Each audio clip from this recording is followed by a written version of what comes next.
microfone.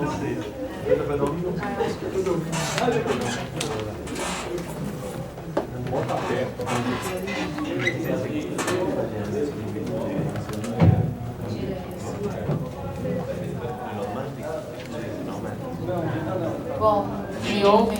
Bom, agora está muito perto. Bom, eu vou iniciar então.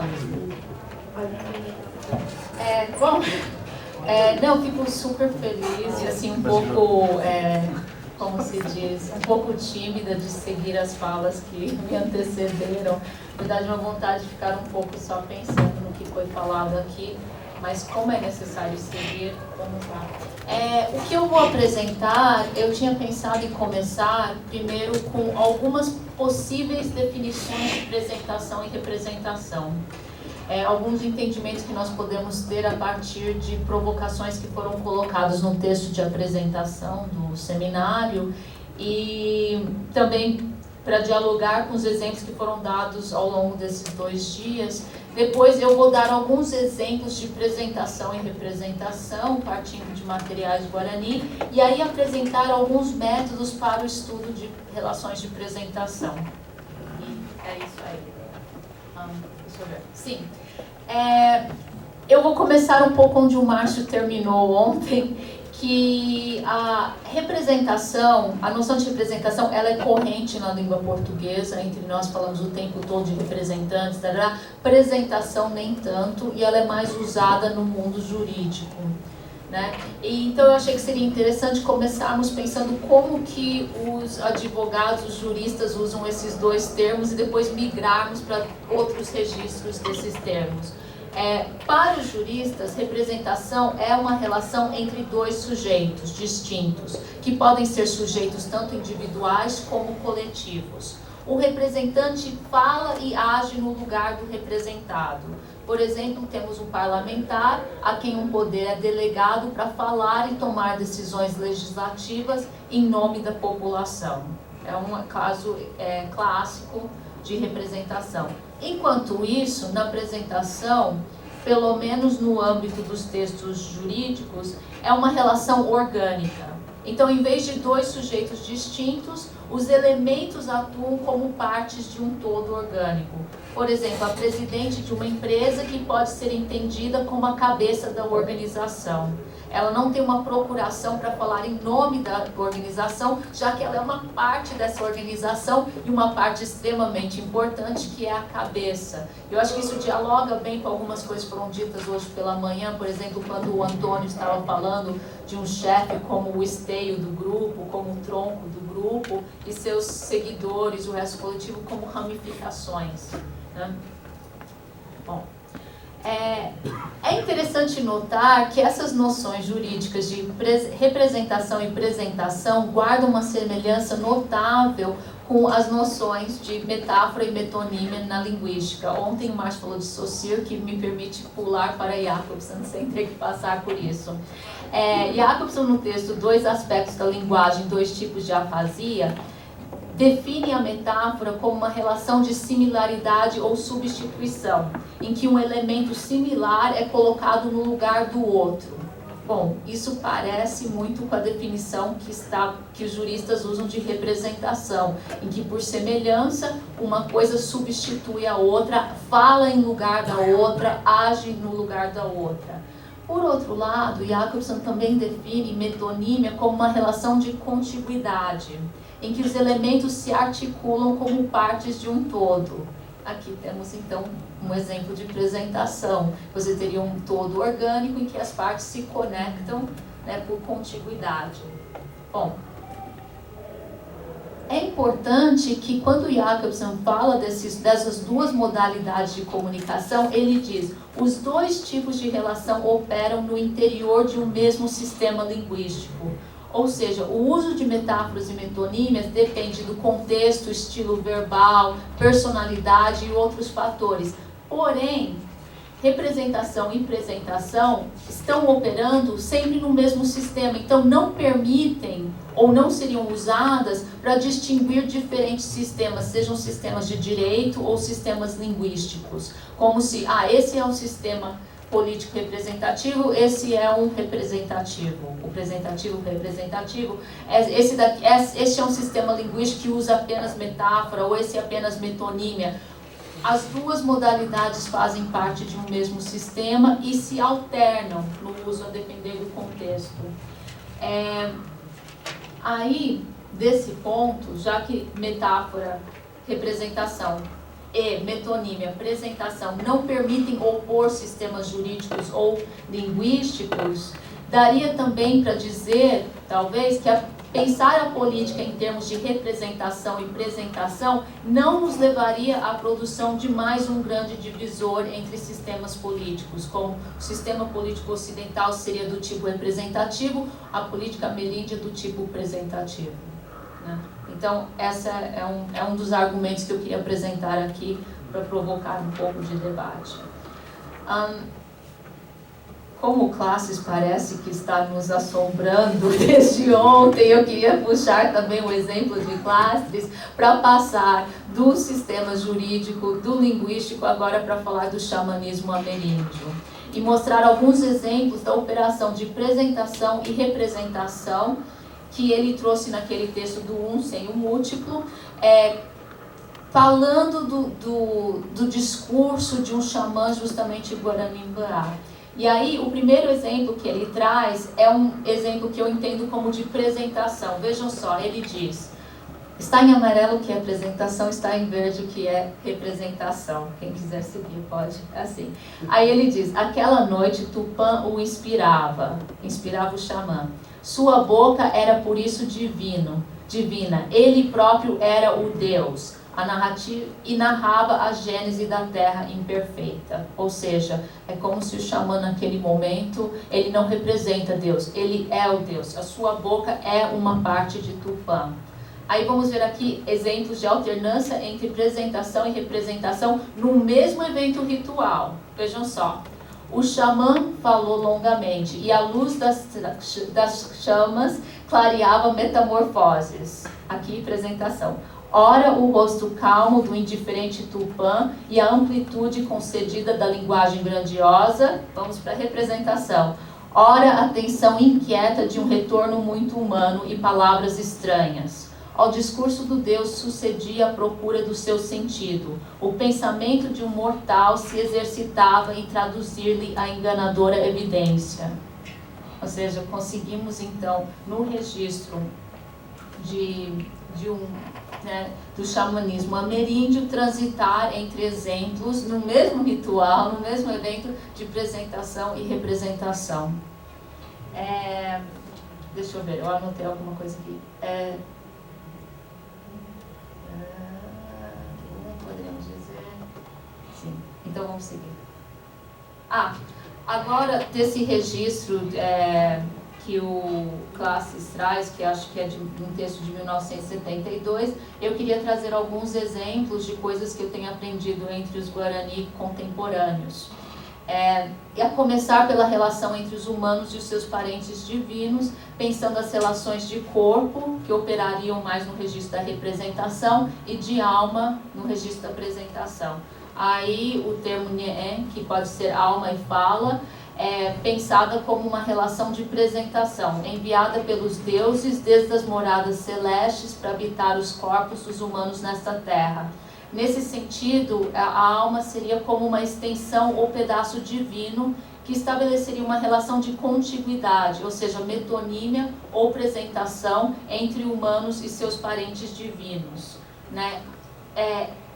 Exemplos que reforçam isso, essa relação de apresentação ou metonímia entre os humanos e os seus parentes divinos por meio da alma, são por exemplo, o exemplo de que os deuses são chamados de Nyenrueté ou Nyentueté, pais e mães das almas. Enquanto isso, os humanos também podem ser referidos como Nyanderuquero, Nyandetuquero e Japuripureí, que seriam filhos caçulas ou então pedaços dos pais e mães divinos. Que são palavras que se traduzem assim. Ou seja, a alma e a fala parecem operar metonimicamente como ramificações terrestres das almas e das falas divinas. Enquanto isso, quando pensamos o corpo e a relação que ele permite estabelecer entre os humanos e os seus parentes divinos, o Daniel Pierre, que é amigo de vários de nós, estamos aqui na dissertação dele, o perecível e o imperecível, ele fala de os corpos humanos sendo formados e desenvolvidos nesta terra e muitas vezes sendo descritos como Angá, que pode ser traduzido como imagens ou cópias dos corpos divinos, o que nos lembra mais uma vez da ideia de metáfora como cópia, como tradução, como imagem ou como uma coisa que está no lugar de outra. Por exemplo, a palavra Angá também se refere a uma coisa que está no lugar da outra. Eu poderia falar, por exemplo, Cherurangá, meu padrasto, que é parecido com um pai, é similar a um pai, está no lugar de um pai, sem ser exatamente um pai, né? Nesse sentido, estou propondo que os corpos humanos sejam pensados como uma relação de representação, ou seja, de metáfora com os corpos divinos. Ou seja, nesses exemplos nós temos na composição da pessoa humana tanto exemplos de relações de presentação como de representação, a depender de qual componente estamos falando. Podemos estender também essa operação de relações de presentação e representação para pensar as relações das moradas terrestres com as moradas celestes, né? A terra que estamos habitando, que vários antes de mim mencionaram, na relação com a terra, as aldeias perfeitas, né? Dos parentes divinos. E essa relação opera frequentemente no registro da representação, de que a terra habitada por nós, pelos humanos, é uma versão semelhante, mas imperfeita e perecível das moradas celestes. O Timóteo Veracopeguá, que é uma liderança e também um escritor guarani, no livro O Urupá, a Terra é uma só, nos dá alguns exemplos que eu estou entendendo como exemplos de apresentação. Ele fala que o território guarani, o Urupá, é concebida como um todo contínuo, apesar das fronteiras geopolíticas que vieram impor e inventar os limites Brasil, Argentina, Paraguai, Uruguai e Bolívia. Né? Então, de novo, pensando esse território todo como um inteiro, um contínuo, orgânico, em que cada tecoá, ou tecoá, como diriam os Kaiowá, é uma parte desse todo orgânico, estabelecendo relações de presentação entre elas, né? E essas relações de presentação entre as diferentes aldeias, entre as diferentes tecoá, elas seriam mantidas e atualizadas por práticas de circulação, que é muito aquilo que o Lucas e o Tiago acabaram de falar, das relações de reciprocidade, das relações de generosidade que permitem construir coletivos e também aldeias, mas também permite manter as relações entre essas aldeias que estão muito espalhadas, né? E a circulação, para essas relações de circulação, é muito importante ter a circulação de pessoas em cada parte desse território, a circulação de plantas, de conhecimentos e também várias formas de cooperação ritual, econômica e política.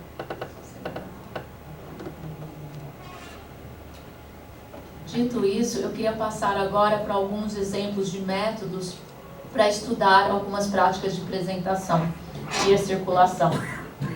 Então, por exemplo, aqui eu tenho um diagrama que mostra as relações de parentesco que existem entre as pessoas que foram envolvidas na criação de uma nova aldeia, que é a aldeia do Tiramãe-Caraípotu, né, o Tecoá-Guarapepó, que é uma aldeia nova, que inclusive ela foi adquirida com dinheiro que veio da compensação que foi permitida pela generosidade também das lideranças da Tenondeporã, do Crucutu, para ajudarem o Tiramãe, que era do Jaraguá, a comprar essa terra. Então vocês veem essa circulação, o quanto ela vai gerando coisas novas.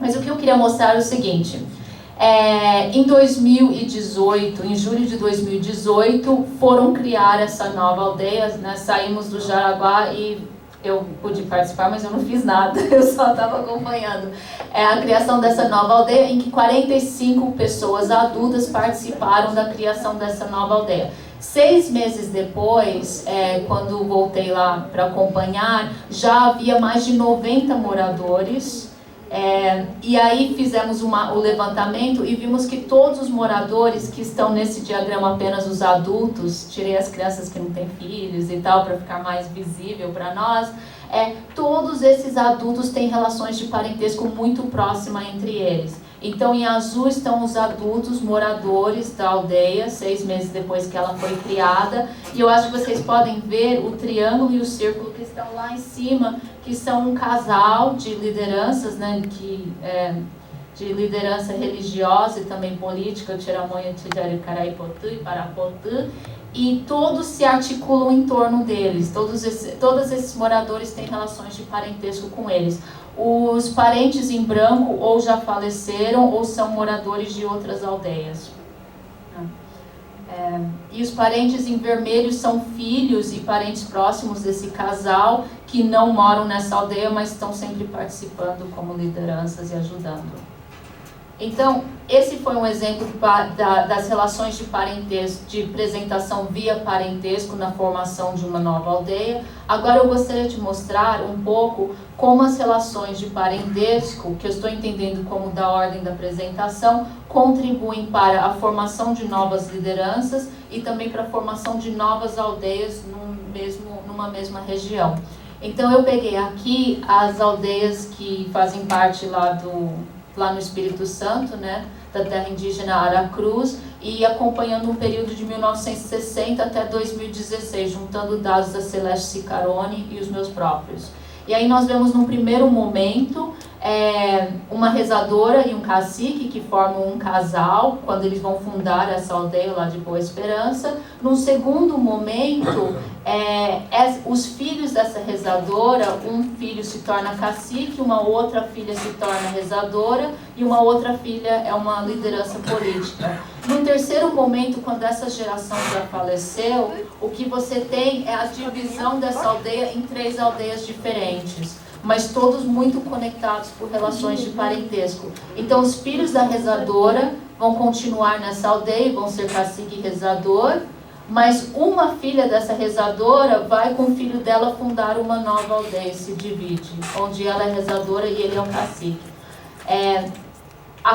Os filhos da liderança política auxiliar, eles também vão embora para uma outra aldeia bem vizinha, assim, todo mundo muito perto ainda, em que o filho vai se tornar cacique e a filha vai se tornar rezadora. Então nós vemos relações de apresentação que ajudam a criar uma mesma aldeia e relacionar as lideranças, mas também ajuda no espalhamento, na dispersão desse grupo e na criação de novos núcleos de liderança, que é uma coisa que o Levi tem mostrado muito nas pesquisas dele, que tem inspirado bastante isso. Bom, já que estamos falando também de relações com o Estado e como as relações de apresentação são afetadas também pelas nossas formas de política, tem um homem aqui, que é o Joaquim, que é um rezador de uma aldeia lá no Paraná, que quando nós fomos buscar plantas para uma aldeia lá do Rio de Janeiro com ele nos contava do quanto a interferência do SPI, depois da FUNAI, nessa área, fez com que as famílias tivessem que se dispersar, que tivessem que procurar outras aldeias mais livres, onde não fossem submetidas ao trabalho forçado, análogo à escravidão e à tortura, encarceramento, tudo isso que a gente sabe que aconteceu nessa região e levou muitas pessoas a ir embora. Então, ele falava dos parentes que estavam em várias aldeias, em São Paulo, no Espírito Santo, no Rio de Janeiro, e aí eu comecei a fazer esse levantamento dos parentes dele durante a próxima década, assim, eu fiquei seguindo os parentes dele, e considerando 1.514 parentes do Joaquim, aqui eu coloquei só os parentes mais próximos, e perguntando onde que eles estão hoje, realmente era aquilo que ele contava pra gente, que uma parte em verde estava no Jaraguá em 2016, agora o pessoal já se espalhou mais. O pessoal de vermelho está na Tenondé-Porã, né, estava em 2016. Um pessoal cor-de-rosa, parece só lá em Aracruz, mas na verdade ele tem um monte de parente um pouco mais distante, que não está aqui em Aracruz, no Espírito Santo, e uma parte no litoral. Então, assim, a gente vê como a nossa política vai também interseccionando com a política Guarani e afetando também os modos como a apresentação vai acontecendo. E para finalizar, eu queria mostrar um outro grafo, que aqui são 59 terras indígenas diferentes, que estão todas onde estão os parentes do mesmo Joaquim. Então, elas são terras indígenas que são ligadas por relações de parentesco. Não entre as terras, mas entre os moradores delas. Então, o que eu fiz foi pegar todos os moradores de uma terra indígena, colocar num vértice e ver que tipos de relações de parentesco havia entre eles. Que não dá para ver aqui o cálculo, senão não seria mais visível. Mas o que nós vemos pelas cores é que são terras indígenas, por exemplo, todas as em vermelho estão no estado de São Paulo, cinza estão no país da Argentina, cor-de-rosa Bolívia, e assim vai seguindo. Então, assim, esses são alguns métodos que eu tenho usado para conseguir estudar melhor, entender melhor essas relações, principalmente de apresentação que tem se colocado.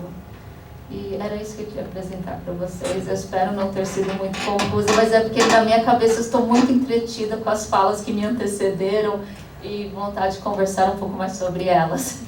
Bom, obrigada.